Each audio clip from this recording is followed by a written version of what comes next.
Howdy, you wonderful mutants. This is Joel Clark here, head designer, Lone Wolf Fist. It is Friday, 12th of February, here in sunny Springfield, Missouri. It is cold as balls.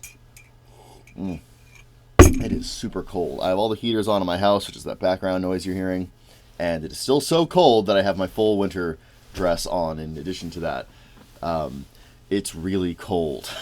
So I've been designing, and I'm doing Gupt Kala this month, or this week, really. Oof, they've been really going fast. So far I have the Doctor, the Predictionist, aka Seer, and the Priest all sewed up. I'm going to be typing those up here pretty directly, but I've ran into some issues with the remaining 4 that I'm trying to design. And I'm trying to design 4 other ones.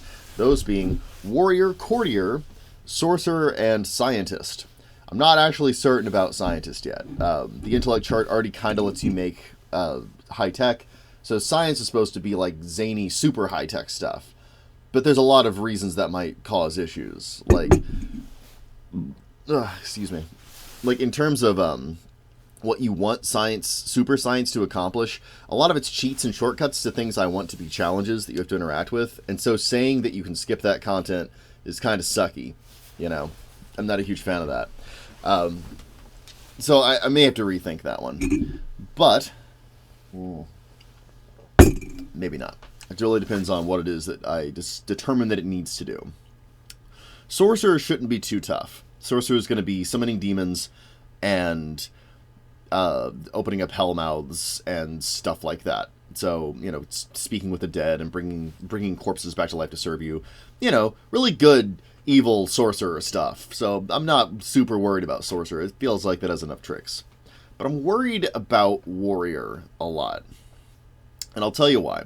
So the ones I've designed and the ones I'm not worried about kind of follow the template of they either have tricks that they do or they do imbalances and they throw those on the opponent. Okay, well, in both cases, that's kind of a proactive power that you have, and it kind of works the same way that the techniques do, where you have a power and you target someone with it, and they have to deal with it. And the whole game kind of works off that premise, and that's a solid premise. The difference between Gupt Kala and the Gupt Kala is that the Gupt Kala are like punching and kicking and attacking, and the Gupt Kala are more like status effects, you know, sleep, darkness, poison, etc. But in both cases, you're still effectively in the same relationship with your opponent. You try to force them to act or do a certain way, or do a certain thing, or they take a penalty. And this game recognizes that there's like a point where you're cool with that penalty when it's really low. Then there's a point where it's crippling, and you're basically always going to choose to act the way they want you to act. And in either case, you're having to deal with this thing that they've done to you. And both in terms of having that power as a player and having that power used against you as a player, it works. You know, the punitive nature of it is the important thing there. But I'm worried about the warrior a lot, because the warrior is the opposite of that in 2 regards. Number one, they take the penalty on themselves, and for that, they get a bonus. So that really inverts the whole thing, and I don't know if it works if you invert it. Let me give you my thinking. First of all, being the person who has to deal with the restriction is punitive for the rest of the system, and in this unique case, it's the thing you are expected to do. It's not punitive so much as an element of cost, and that makes it very difficult to judge and balance. You have to judge it very, very carefully as a GM, and it has to be like on a case-by-case thing as they're acting through their turn. Again, arguably the negatives do that as well, but I don't know. I think GMs trend toward not enforcing those super strictly, but that trends to not being that huge of a deal overall, because the broad strokes of what the player wants is getting realized. The broad tactical goal is getting realized. And the player, therefore, if it isn't, is able to jump in and say, well, you know, I intended it to do X. And so there's kind of another person there that's reinforcing the specificity of what they want. But with the bonus, it's a little bit different, because now the GM has been given another set of workloads where they have to actively and critically judge what someone is doing so that they can get their bonus. That's a lot more work, and it's not as fun because it goes against the player wishes then. The player doesn't want to be censored. So that alone is a big deal that I don't think really works. But the other thing that really doesn't work is the bonus. You see, losing dice from your effort pool does suck, but you have alternate ways of getting those dice back. You have advantage you can go into. You have teammates who can help you out. You have focus, which you could have built up before you lost a bunch of dice. And even beyond that, if you ever really need your dice back, you can just wait till next round and describe your actions differently. The biggest thing that you have on your side is Prana, which really isn't influenced by the imbalance system at all. So you have plenty of options for getting more dice or still being an effective character if you get penalized. But if you get a bonus, that's actually kind of a huge deal. There are costing mechanisms in place to keep you from getting bonuses of a certain degree. Or rather, to limit them so the game doesn't go insane and start cracking over its own weight. So getting 2 or 3 more dice wouldn't be so huge of a deal. But if you're talking about getting like 10 more dice, that's like end-level ultimate technique power that shouldn't be something that characters can just do because they act a certain way. It's way too big of a strength that effectively makes you, it's a force multiplier. It effectively makes you worth several characters worth of dice. That's extremely powerful. So there's 2 elements to the Warriors art that, from concept, really do not work. And I'm not sure what to do with them, because the Warriors art is predicated on both of them. It's predicated about getting bonuses for following restrictions. So I'm not really sure what to do with it now. I'm kind of baffled. I thought maybe I could do like a thing where you were exploiting the opponent's strategy for a little while, but again, I don't know if that works. It feels weird to be like, I'm a strategist, therefore I'll make you have a bad strategy, is really backwards, inside-out thinking. You know, it's not as intuitive as, I am a priest, I will curse you. I am a courtier, I make you feel passions. You know, those are all, like, proactive statements. But, like, when you dig into the logic of what a general should do, again, even conceptually, I'm struggling to find, like, one thing that works for Warrior as an example I can point to. You know, because like with a lot of the Gupt Kala, a lot of the techniques, I'm just like, okay, Vampire Hunter D did this. You know, the bad guys in Ninja Scroll did this. You know, Kenshiro from Fist of the North Star did this. And so I Princess Mononoke did this. I can point to something and say, okay, that's what I'm trying to do with this. And I can gauge how well that works by whether or not it feels that way in play, and whether or not it does what I want it to do. So, like, that's pretty easy.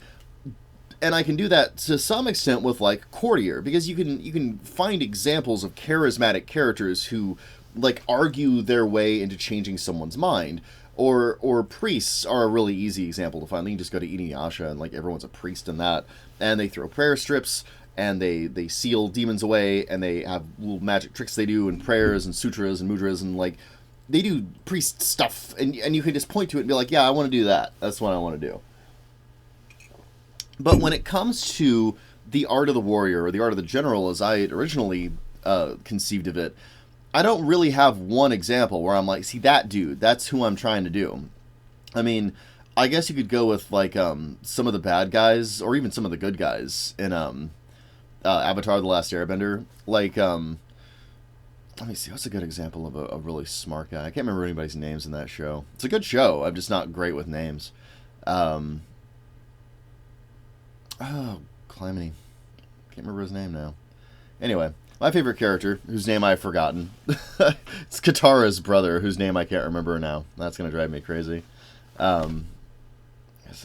not Zuko, it's not Aang, it's not Toph, it's Sokka. There it is. Jeez. Stupid made-up names. He's kind of a tactical genius, right? And he has an unusual way of thinking, and that gives him a lot of interesting advantages. But the thing that would be fun about that would be thinking creatively as a player, right? Doing something unusual. But, like, you already get a benefit from doing that, as any player, ever. Thinking creatively gets you the benefit of your creative thought. there doesn't need to be some kind of like mechanical reinforcement of that. You already get a benefit. Like if you're fighting on a rope bridge and you cut the rope bridge, there's no +5 bonus that you can apply to a discrete action there. The rope bridge collapses and the battle is altered, and that's the benefit. You know, like Legends of the Woolen being kind of a story game sort of lent itself to giving discrete mechanical bonuses to that sort of lateral thinking. But in a game like this one, which is based on a more traditional style of role-playing, where there's like this solid imagined world that has its own consequences and has its own kind of tangibility, you already have a mechanic, effectively, not really a rule, but basically a practice that actualizes the benefits of those things, such as that it makes discrete benefits to specific actions redundant and sort of nonsensical. So, no longer requiring that narrative permission to get bonuses from lateral thinking, I'm left foundering for any idea of what a warrior should do. Like, their purpose is gone, and their method is toxic to the game environment. In two regards. Like, basically, everything about this doesn't work. It's really challenging, and I'm not sure what I can do with them. Because, like, okay, the core thing is, I need to figure out a really good example of a warrior, right? And say, okay, what does this dude do? How does that manifest? And then I need to find a way to mechanize that in a way that isn't redundant within the game, and which isn't destructive to the game. And it may be something as simple as they put a plan together, and people who adhere to the plan get advantage. And that's not amazing or anything, but it's not a bad start. The other thing that I want them to do, that I've already decided I'm going to have them do, is they get to do Zhang Hu stuff. Back in Weapons of the Gods, you could do stuff like write a letter to the Zhang Hu at large to create a tournament or to challenge people and things like that. And you used your kind of like credibility within the martial world to do that. So the greater renown you had, the more it would matter.